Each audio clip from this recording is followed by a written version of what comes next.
আজ নিয়ে চলে এসেছি একটা লাঞ্চ বক্স আইডিয়া নিয়ে। তো হাজব্যান্ড ওর প্রতিদিনই অফিস যায়, তো প্রতিদিনই আমি তাকে লাঞ্চ বক্সে তার খাবারটা গুছিয়ে দিই।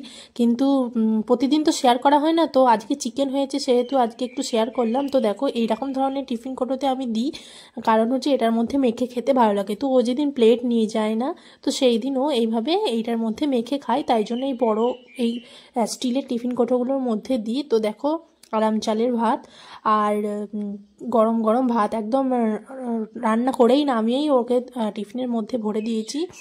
আর আজকে যেটা মেনুতে ছিল এর মধ্যে ভাজাভুজি হলে নিয়ে যায়, তো আজকে ও বলেছে যেহেতু চিকেন হয়েছে তার জন্য কোনো কিছু নেবে না।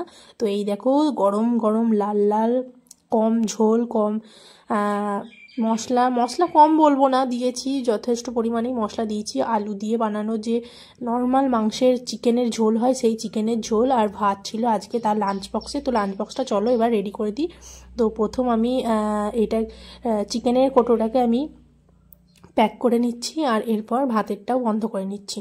তো আমার তো লাঞ্চ বক্স আজকে রেডি করা হয়ে গেল। তোমরাও কে তোমাদের হাজব্যান্ডকে কীরকম লাঞ্চ দাও কমেন্ট করে আমাকে জানাও। আর প্লিজ আমার চ্যানেলটাকে সাবস্ক্রাইব করো, লাইক করো, শেয়ার করো, কমেন্ট করো, আমাকে সাপোর্ট করো, অনেক অনেক ভিউজ দাও।